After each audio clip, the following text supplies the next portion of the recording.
Hello and welcome to our Naval District Washington's live town hall. We're excited that you have tuned in to our Listen, Learn, Lead campaign. I'm Chaplain Judy Malana. Thanks for tuning in. And we started this campaign which supports the Chief of Naval Operations Culture of Excellence Initiative, which provides a platform for a diverse group of leaders to hear their inspirational stories to help support a diverse and inclusive workforce. And today we are so excited to have with us an amazing leader, a very successful Navy civilian, Navy spouse, and Navy mother. So Mrs. Linda Gilday, thanks so much for being here with us today. Thank you for having me. Now you have just had an amazing journey, an amazing career this far. You started out with a Bachelor of Mechanical Engineering at Georgia Tech. Bachelor of Mechanical Engineering at Georgia Tech, along with a Master of Public Administration from the Harvard Kennedy School of Government. You work as an engineering and program management executive, and you've done that in 3 different sectors: in the private sector, the nonprofit space, and in the military as a civilian. And for over 26 years, you have been a military spouse, all while maintaining professional development, growing in your profession in infrastructure management, and raising 2 children. So, incredible story.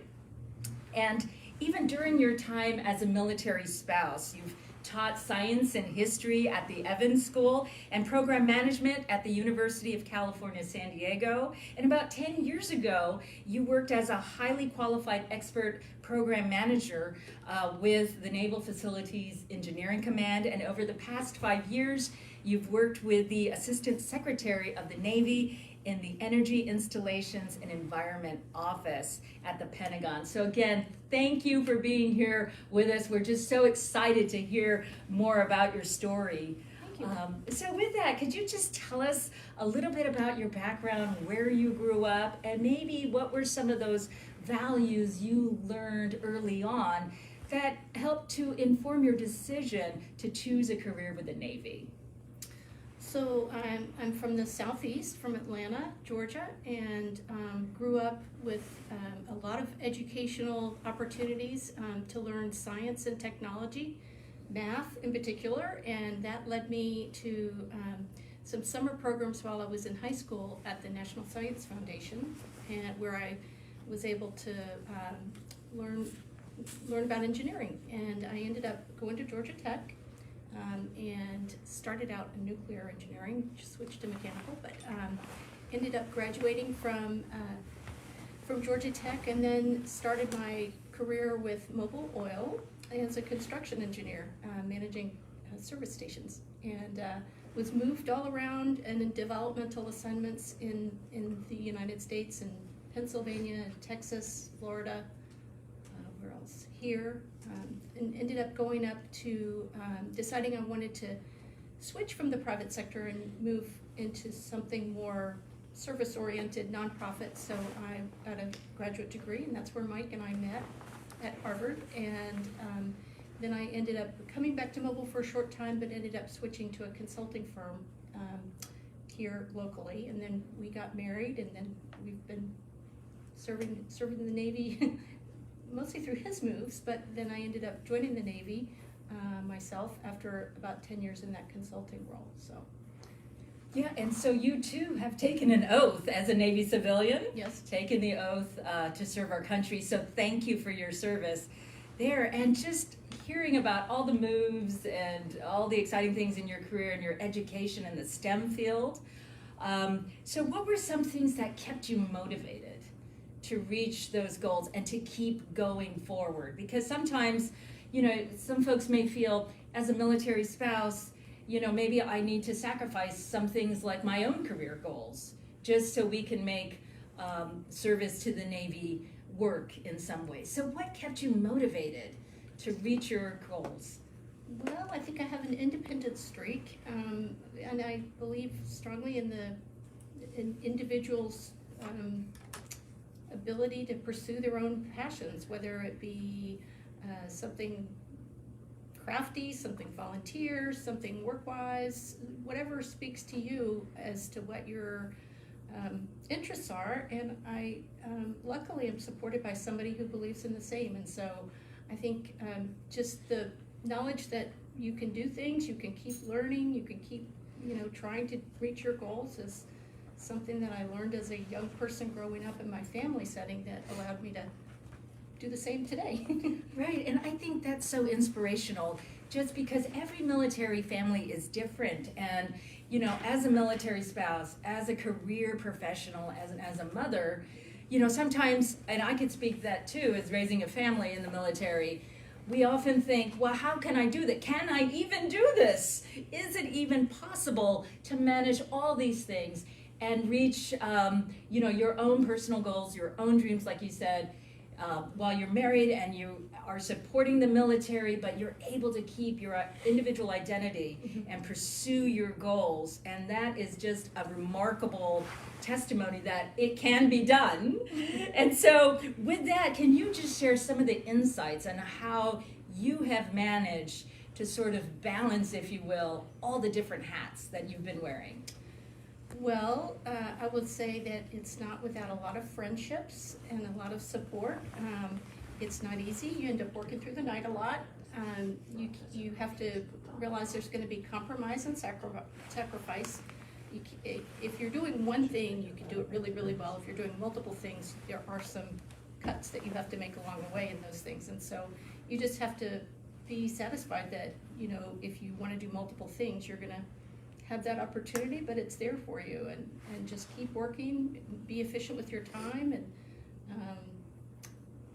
ask for grace from people, ask for support, have friendships that you can call at any time of the day or night, and I guess that's about it. Yeah, and I think that just speaks to the power of just building the community wherever we are planted, finding individuals whom we can connect with and say, hey, I need that support, or hey, can you watch my kids this night, and I can watch your kids that night, or just kind of developing kind of that military community wherever we are. So just in the workplace, have you found role models or mentors that have helped you kind of motivate you and keep you going in times where trying to juggle all those things may have just been overwhelming in some ways?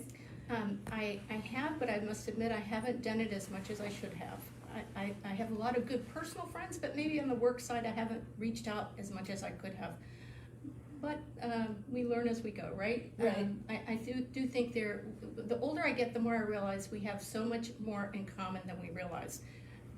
Every person probably listening in has something in common with each other that you don't realize right now. And so I think if you just open up and communicate with people and reach out, even to your next door neighbor who you might think, you have minimal in common, you have a lot in common. So I think if you just reach out to people and talk about a particular issue that you have going on, you'll realize, oh, that's something I hadn't thought of. And Yep, it's making support yourself that way. available, Yeah. and just sharing. For yourself and for them. Right, exactly. And so speaking of that, in your other hat that you wear, other than the career professional, as the spouse of the Chief of Naval Operations, what are some initiatives that you've been involved with to help reach out to other people in other ways? Well, certainly we all know this crazy time that we're in, both with COVID and sort of the political changes that are going on. It's difficult for everybody right now, mostly COVID, of course. It's been hard to have people over, and even to travel out to the fleets to hear more from people. You end up doing a lot online, like we are here today. Yeah. So there's that. Hopefully we'll be over with this COVID thing soon, and we'll be able to get more back and connect more face-to-face with everybody. Okay. So are there any particular platforms that you've been advocating recently that you can speak about? Well, there are a couple of them, Okay. yes. The one that is very visible at this moment is the new Women in the Navy recognition. And so this is a way to honor trailblazers, women that have served in the Navy in one form or another, that have been trailblazers, so that they can not only be honored themselves, but be an inspiration to others coming up behind them, other young girls and ladies.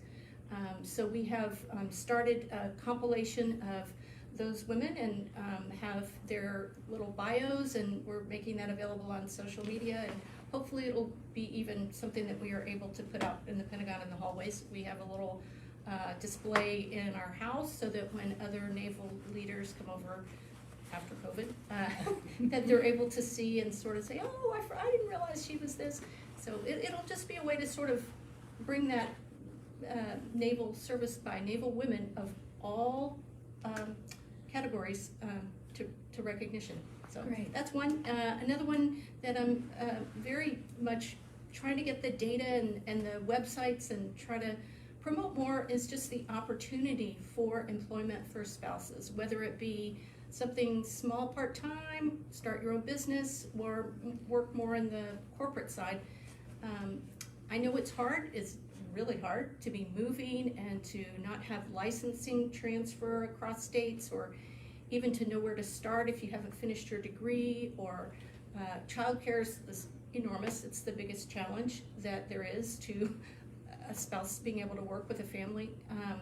So we're trying to crack that nut a little more and figure out a way to make it easier and to promote the idea that it is important, and I hope that military service members realize that it is important for spouses to have that option if they want it. So those are a couple of big things that we've been trying to elevate.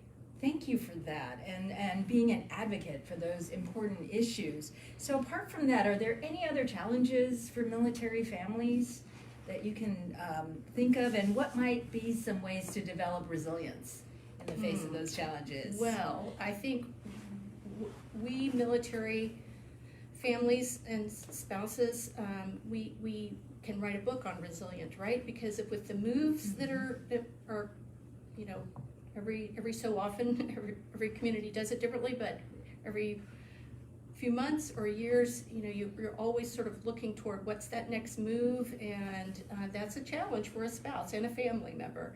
So that's a challenge. The other big one, which I've mentioned just previously, is the child care. So I think those two are big challenges. In terms of developing resilience, I think we have it already. We just don't really know that as much, or we don't honor it as much. Just by having to move and by having to pick up and settle roots and get the school, the family, the medical, all the shopping, all the things you have to do to set up roots in a new community, your friends, you have that resilience already. And it's just a matter of saying, I can help somebody else who's not military with this, because we do this all the time. This is nothing. Well, it's not really nothing, but in comparison. Right, it's certainly a lifestyle, and you're right, because we don't realize how strong we really are. Exactly. Or how resilient we really are. It's like, oh gosh, we're facing another move, but wait a minute, I've done this, I've done that before, and then you realize you could look back and go, wow, I guess I'm really stronger than I really thought. And probably some of the friends that you have from your previous city that you were in, those are the easiest ones to stay in touch with now in COVID, because you can't see them and fly to them anyway. So just pick up the phone, and you know, you've got friends in your past places you've lived. Right, and it's one of the outcomes from the COVID that we were talking about, where we could just, in some ways, the opportunity just to connect with so many more people. And so that's why it's like using this platform here just to reach out to all our families and saying, hey, you all are more resilient than maybe you think. Exactly. Yeah. So as far as helping to bring out those resilient points, are there any leadership principles that you would like to share along the way, or any books or resources that you can share with us to help us? So one that I read early on when I was having children had to do with emotional intelligence. So it's the difference between emotional intelligence and the EQ, IQ debate. So it's not a single book, because there's lots of them out there on it. But that was certainly an eye-opener, that it's not all about book learning. It's about learning how to understand and work with and appreciate people. So it's the EQ, IQ. Certainly I have a faith, and the Bible is important, along with anything that Max Lucado writes. there's certainly so much online right now on leadership, and I just spend a lot of time looking at some of the different thoughts. I think one thing that's resonated recently is the idea that being vulnerable, showing your vulnerability is a good leadership quality. Being approachable, being somebody that you can realize, oh, I'll call her about that. She won't mind. Just being approachable and being clear on where you're going and what your values are. Those are the leadership qualities that I like. Yeah. I like that part about being vulnerable, because that kind of goes back to helping to build support. In other words, having that vulnerability to say, hey, I need help with this, or, hey, can you give me some career advice, or how do I do this if I'm trying to find a mentor and I don't have one readily available. And it's just being able to be transparent that way. Transparent. Yes, Exactly. Absolutely. And I think just as a chaplain, I know that EQ part is so important because in the military sometimes, and especially in your STEM world where you work, it's easy to get focused on the mission and look at things from just kind of a numbers point of view, and kind of maybe the human side can kind of be a second approach, where really when we're working with individuals and leading them in family or in the workplace, it's just so critical to bring out that EQ. So I to just have common appreciate ground. Yeah, common ground to motivate folks for the mission. So we were speaking about military families, and we have a special guest here with us. It's like a double guest, a double blessing. So at this time, we welcome Brian Gilday. Thanks for joining us. Thank you for having me. Yeah, and it's great. So, and we were talking about military families and resilience. So, just growing up as a Navy brat, if you will, and having to make all those moves, can you just share with us from your perspective, maybe what were some of the challenges and blessings of being in a Navy family? Yeah, so, obviously I think it's a pretty unique experience that, despite the challenges that kind of come with growing up all over the country and even the world, really, I think it really proved to shape me for the better. And obviously I'm a little biased because I kind of pursued the profession that my dad is in, but having grown up with and met a lot of kids who've been in the same position as I have, I think the truth kind of carries over with them as well.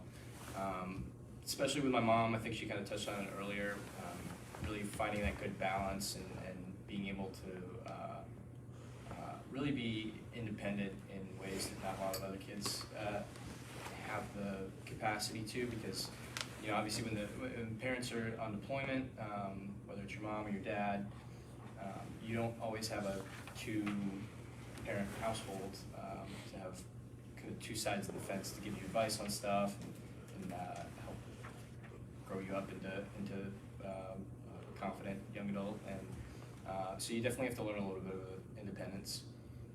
And I think patience is also a big thing. I was going to say one more thing, I forgot what I was going to say. So, what would you say to other military families out there who, are wondering, they might be new to the military, and they're trying to, have this household with a spouse deployed or two spouses deployed. What would you say to that family to help encourage them? Well, I think the biggest thing for me, and I think probably can relate to other people too, is there's other people out there who are in the same position as you, even if you're not in a geographic location where it's as diverse or you have as many resources like Washington D.C. There's still people around you supporting you, and it's a lot.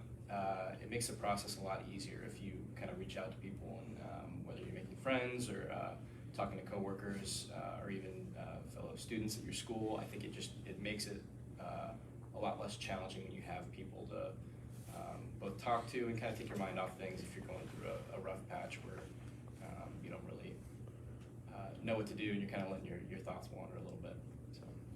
So it's kind of a good idea, kind of like what you said, just reaching out and trying to build that support network and knowing that you're not alone, that as a military family, we're part of a military community, we can reach out to one another to help us get through. So just curious, Brian, like, so your decision to join the Navy, what motivated you to do that? What was it about the military service that kind of captivated you to want to serve alongside your family? Yeah, that's a good question. I think about that a lot, and I think I speak for most midshipmen when I say that your reasoning behind joining the military, specifically the Navy, it changes almost year to year, month to month, even for some people. And you know, if you'd asked me that question 3 years ago when I graduated high school, it definitely would have been a lot different from my reasoning now. But I think, you know, growing up, I really looked up to my dad, and not even just because of his accomplishments in the Navy, because I think a common misconception with at least people who aren't familiar with you know, growing up in military families is I never really interacted with him in his workplace. I didn't see how he was doing on the officer side of things. I saw him as a father, and in a more personal light. And I think I just looked up to him in the sense that I thought people really respected him, not because he was arrogant or confident, but because he cared about other people more than himself, and just had this really great sense of humility. And I just excuse me, looked up to him in that light, and I thought, maybe I'd like to be like that someday. And I think on the other side of the ball, there's a lot of sacrifice, I think, that goes into joining the military. I think for a lot of people in my position, you have the ability to go to college, get a degree. I have a lot of friends, roommates who maybe their mindset is, I'd rather make a lot of money and have a safe career and not move around every so often. And for me, growing up with it, I just loved having the chance to always meet new faces and have these cool experiences, and I think that just really attracted me. So, yeah. Okay, well, with that, if you mind, we're going to turn over to our Facebook crowd to see if we have any questions. So, thank you, ma'am. A lot of comments thanking you for sharing your personal and professional journey. A lot of comments of support and thank you for your service. And a lot of specific examples backing up your key messages, such as high cost of childcare out there. And we even had one, engineers lead the way, which is great. And we'll start with that with the first question. Task Force 1 Navy has a specific line of effort to promote innovation in STEM.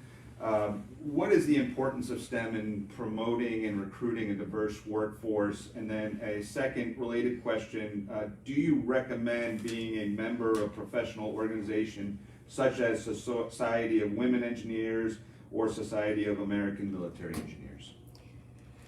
So the SWE and the same organizations are wonderful. I think all organizations are wonderful, especially now during COVID when it's so hard to get out and meet people on a one-to-one basis. Those organizations have online platforms now that are able to, you're able to get in and learn more and have more connections in a professional way. So yes, I do think that's great. In terms of STEM, in terms of, is it an important thing? Was that the question? The importance of recruiting and promoting a diverse workforce. Well, I think it's wonderful. We got to bring, young people in that have the STEM background. STEM background teaches you how to think. So I think it's good for any profession or any volunteer organization. Just knowing how to think and plan and be organized. There's more to it than that, of course, but in the end, that's what it taught me. And so I think recruiting people that have those backgrounds as well as the other EQ side is a very important thing to bring a new class of people in, the new graduates in, and make them part of the workforce. So yes. So Brian, what are you studying in college, and what kind of motivated you to pick the field that you're in? So right now I'm studying biomedical engineering at the University of Virginia, and I think, my mom was an engineer, so that was also that was a bit of an influence. I don't know. It seemed like I've always been very interested with the body and biology, and I think I wanted to pursue something that both challenged me and was interesting, and you know, I'm not just doing the grunt work for nothing. So. Right. So you're kind of living what you just spoke about, recruiting folks to look at STEM, and that it's certainly something that you all are living out. So thank you for studying that, and thank you for serving our country in that way. Let's see if we have any other questions, Captain Moore. Yes, ma'am. I think this is in reference to your bio. A lot of different experiences in career fields: engineering, environmental, real estate, facility management, teacher. How has your experience in all these different career fields and diverse experience helped your professional development as a Navy government career civilian? Well, so right now I work in the Energy, Installations, and Environment office in the Secretariat, and so certainly all of those things every day are something that we deal with in terms of managing that portfolio.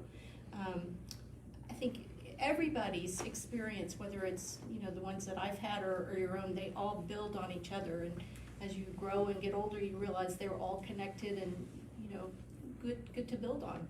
So they've all been sort of engineering related, real estate and environmental, but it's all in an important thing to do what I do today. Yeah. Thank you. I mean, it just sounds like you're just open to new opportunities for professional development, and maybe you were in one area. I mean, did you ever think that you would be working at the Pentagon? I mean, when you started out years ago studying. But one thing I want to say though is it's so fun to continually learn things, whether it's you know, just what those career things I do or the hobbies I have at home or whatever. Like, I just love learning new things, and so this is a time right now during COVID to do that, right? To go on and just search new things that you want to find out about, learn about, maybe get some professional credentials. So now's the time to do it. Thank you, ma'am. Next question. Within the constraints of COVID and your other responsibilities as a Navy civilian and Navy mom, you've had a few opportunities to travel, and I think this is probably from someone who's met you and had a great experience. Can you describe some of the experiences you've had in your limited opportunities to travel and meet our other Navy spouses and some of the key things that they're telling you? Well, certainly I want to say it hasn't been as much as I really would have wanted. For sure. We just haven't been able to travel now, and nobody has. But the few times right before COVID came that we got to get out and have sit-down sessions with people, it has just been so amazing to see the diversity of spouses. Like, I guess you sort of know that, but you really see it when you talk to people. The things that the different spouses are doing to really support their military member and their families, and really to be resilient. We use that term a lot, but it's just amazing to see the different things that spouses are doing out there. So we've had some focus groups, so it's just been awesome. Another thing that I was fortunate enough to attend was the Regional Sea Power Symposium, which is when all the heads of navies come together. We were able to do that. So got to meet spouses of other navies, Navy leaders, and so that's been fun. Let's see, we did our Navy flag officer training sort of orientation this year via a platform like this. So we're starting to be able to use this type of social media platform more, and so we'll take that until we're able to meet face to face. But I look forward to meeting everybody, and if I can encourage you to call me direct, I will do that. If you've got something that I'm not able to meet with you personally on. Well, I think there's a lot of appreciation for you representing, advocating, and mentorship of the Navy spouses as a whole coming through, and so we appreciate that.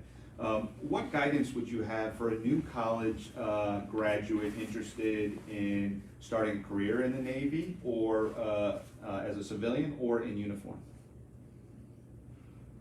I don't know that I can really speak so much for the uniform side because I didn't do that, but I know there are a lot of recruiters out there that would love to talk to you. Maybe my son could tell you.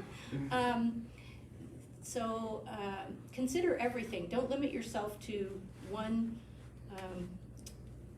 specific job. You got to spread your net wide and look at a lot of things. Get some basic training that's going to be good to apply to what you're interested in, and then spread your net wide and see what happens. I think USA Jobs is the way to do it for a civilian. Go on there, and it's not an easy system, but that is a way to just spend some time and look at the different things that are available. There's certainly books on it. I know there's a Navy spouse book on using USA Jobs even. So that's a way to get in as a civilian on the Navy side. And certainly networking is something that you could do through the SWE or the SME, same organization, and there's many others. There are so many resources out there that that's been one thing I've been quite surprised at, actually. Not only through Fleet and Family Services at CNIC, but the organizations, the nonprofit organizations that are out there that support military families. It's like mind-boggling. I can't even make a list of how big it is. So there is an organization out there. Use your internet, search for whatever it is, and just, don't discount them if you haven't heard of them, because they might be new and developing. But there's a big commitment out there in the world, well, I'll say the U.S., to support military families and spouses. And so even if it's not directly connected with the CNIC, you might find that perfect support organization that's going to give you a scholarship to go learn whatever or continue with your degree. And so there's a lot of resources out there that can be used to. So I have a follow-up question. So Brian, what have you been doing to prepare for your future career? What are some tips or approaches that you might want to share with folks? So that's a good question. I think one thing that I've noticed is if you're in high school, you don't necessarily need to go to the Naval Academy, which I think a lot of people think is a requirement to be an officer. You can do ROTC. You don't even need to get an ROTC scholarship right out of high school. I have a couple buddies who picked it up even just this past year as juniors in college, and in a year they're going to commission. So I think there's so many different avenues that you can go down if you really want to pursue a career in the Navy. And on the enlisted side, I can't really speak as much myself, not having as much personal experience, but I think the question earlier was asking, for college graduates if they're thinking about joining the Navy. I think there's plenty of fantastic communities that would offer you the opportunity to really excel, especially if you have a college degree. So yeah, for sure, dive deep into it. Yeah, I think on the college side of things, for myself personally, grades are obviously important. Personally, my grades aren't as high as I would like, but I think grades are definitely important. And I think I spoke about it a little bit earlier, but I think balance is also a really big aspect. And being well-rounded, I think, definitely helps, not just on a personal level, but I think on a leadership level as well. Having a wealth of knowledge in multiple areas, I think, definitely would benefit you a lot. Yeah, I think the balance is just such a key issue, because especially during this COVID restriction, maybe a lot of folks would maybe just want to stay at home or be isolated. So how are you able to find the balance where it might be easier just to stay home and watch Netflix or whatever? But what are some things that you all have been doing to keep that balance? Well, speaking from a college student, I sit at my desk for 8+ hours a day doing homework and being on Zoom calls for classes. So it can be very tiring after a while. It sounds cliche, but I think having a lot of personal discipline gives you freedom to do a lot more things, and it's for a lot of people, it's tough to start to get into a routine, maybe like a workout routine. But I think once you get into that regimented schedule, I think you find that you have a lot more free time for yourself, because you're getting stuff done on a daily basis at XYZ time. And I think for me personally, it's helped out a lot. I think ROTC has given me definitely a more regimented, even pre-COVID, I think it's given me a more regimented daily schedule per se than a lot of other people had the opportunity to. And I don't know. I think finding self-discipline, I think is very important in that aspect. Great. So I would say you have to realize you're not alone. not one person within earshot of us right now is alone. I read something this morning on social media that we are not all in the same boat, but we are all in the same storm in terms of COVID right now. And so you just have to realize we're all going through change. Every person on the planet right now is going through change. And we're all having to adjust, and we're all having to, make some compromise in our life. And some are really hard, but you can't think that you're alone. And there are a lot of resources out there to call in, talk to people, get counseling, get friendships, get family support. And so you're not alone is what I would say in terms of finding balance. Is just pick up the phone and call people and get talking. Talking helps. The other thing I would say is, to the extent that you can, plan your day. Even if you write 5 things down on a page in the morning and say, I'm gonna get these 5 things done, it gives yourself a sense of accomplishment that your day has been worth something. So those are the 2 things I would say in terms of trying to find balance. To the extent that you can plan it out, do it, and just realize that you're not alone in whatever you're going through. Great, thanks. And we know the storm will pass. Right. Absolutely, Right. the storm will pass. All right, any other questions on Facebook, Captain Moore? Lot of comments, and appreciate the discussion on virtual learning. A lot of families are struggling right now with their young, especially their young kids, and failing grades here in the DC area. There's a mention of the Ombudsman, really appreciating your mission. And have you had an opportunity to work with our Ombudsman and help with your key messages? I have not, but I look forward to doing so. There just hasn't been a real platform with just not being able to travel. I should reach out more on social media to do that, perhaps. Right. Yeah, and this is a start, so Yes. thank you, yes. Thanks. Back to a STEM and engineer question. So we have a career engineer who thinks minorities and women are still underrepresented in the workplace. Based on your experience, what do you think the demographics are in the workplace, and how do we address that? So when I graduated, there were 10% women. I only know the women demographic. I don't know the other demographics of race and religion and all the other categories. But sadly, I don't think it's changed all that much. There's still a very low representation of engineers from a woman's standpoint. I look forward to that changing, and that's part of the WIN project is to encourage other young women that it's a viable field and something fun and can be rewarding. I do think there's change needed, both in the numbers of who's in those things, as well as in the attitudes of the people that are there now, to be more accepting of different diverse populations, whether it be gender or religion, race, whatever. All right, we just have a couple more questions. The first one is, what is the proudest moment in your professional career so far? Well, so I was, I guess a couple things. Probably my first project right out of school was when we had to build service stations, and there was a big goal to rebuild them across the country because they had leaking underground steel storage tanks, and they were retrofitting them all to have fiberglass as well as just modernize. And so there was a goal to get them done, like, okay, cut the service off a certain day and get it rebuilt, and then get it back in commission so you can sell more gas within a 60-day time frame.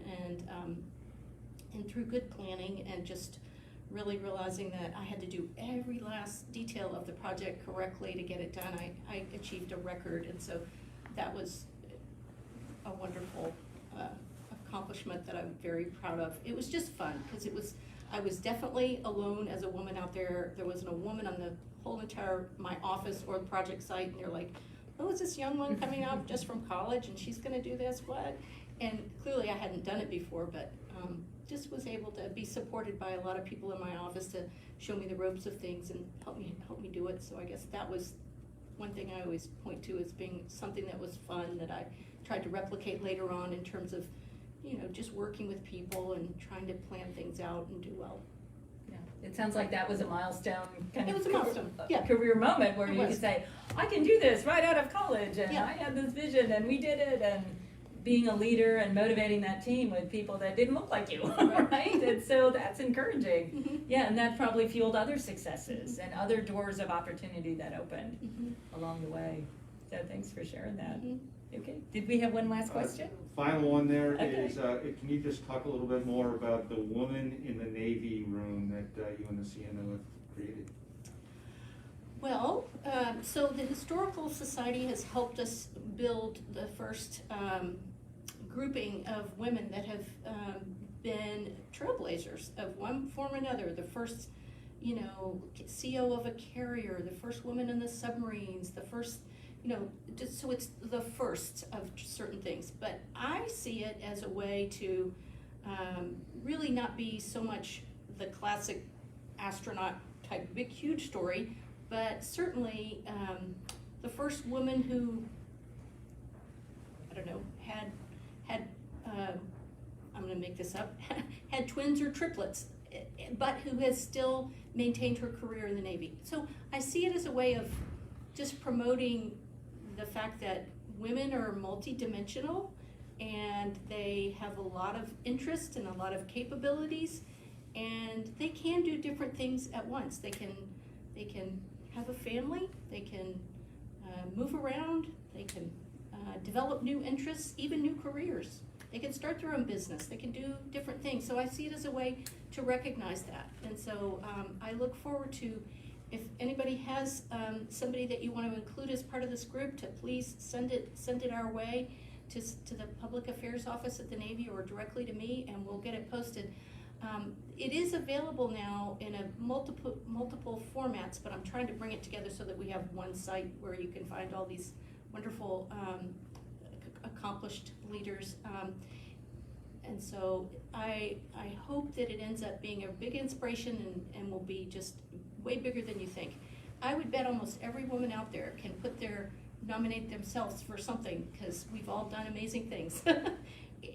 In terms of support to the Navy, to the greatest Navy in the nation, or in the world. Well, that sounds very exciting, and it's under development, so we'll just be looking forward to that exhibit. And it just sounds like it will be so relatable on many levels. As you said, multidimensional, but it's really kind of celebrating the everyday sailor, if you will. The everyday, exactly. The everyday. And then, while we may not, achieve being an astronaut, Mhm. like you said, but there's everyday heroes among us, those who sacrifice and serve our country, like you all here today. So thank you so much for being here. And with that, we invite Admiral Lottie, the Commandant for Naval District Washington, to come and share some thoughts. Sir? So, ma'am, thank you and your son for being here with us today. It's just tremendous to have you. I have a coin for each of you. Oh, thank you. Thank you very much for highlighting education and STEM. That is so important, especially for women. Every 10-year-old girl in the country needs to know that she can succeed at math, right? And once you understand that, then your opportunity to go anywhere is really there. And so I appreciate you modeling that in your own life. The seizing the initiative and teaching that to your children, I think is very important. Thank you for highlighting women in the Navy. I'll just give a shout out to two of my Naval Academy classmates. So Rear Admiral Yvette Davids has twin boys, and Rear Admiral Sarah Joyner was the first female Capt. And so they're just doing I barely made it. They're doing amazing things in the Navy. And then thank you for highlighting military families. As the person responsible for providing Navy childcare in DC, I realize what a struggle that is for families, and the need is very, very high, and the challenge to get it is super high. And we have tried about a million different things, and we're going to not stop till we figure out the right solution. Brian, thank you for emphasizing intelligence, patience, and humility. Those are, I think, are important qualities learned as a family member of a military family, and you'll take that with you for the rest of your life. And really, so over to you, ma'am, for the last closing words. Well, thank you very much for having me. It's quite the honor to be here, especially with my son Brian as well. I would just say that again, we're in challenging times right now with COVID. Not only with people being afraid of being sick, but having to reorient their whole world in terms of just everything. I just want to make sure that the military family members and spouses that are online, as well as the military members, have patience with one another, that realize that you really are a team in working through this as a family. And for those individual non-married members out there, you're not alone either. Even though you might not have somebody living in your own family, you're part of a bigger Navy family, so you're part of a team. And please don't struggle alone. Just realize that there's so many resources out there, and I'm one of them. So call me if your local organization is closed or not available. We have so many blessings right now that it's if you're really in a downtime, just start writing down all the blessings, and you will see how richly blessed we are as a Navy family, and as the greatest military force in the world, really, right now. There's so much going right, and so focus on that. Focus on your many blessings, and just know that this is not going to last forever. Thank you so much for having me. Thank you. Thank you. That concludes our town hall. Thank you for joining us. Our next Listen, Learn, and Lead event will be next Wednesday at 1100. And from each and every one of us here, we are proud to serve with each and every one of you. Go Navy, beat Army.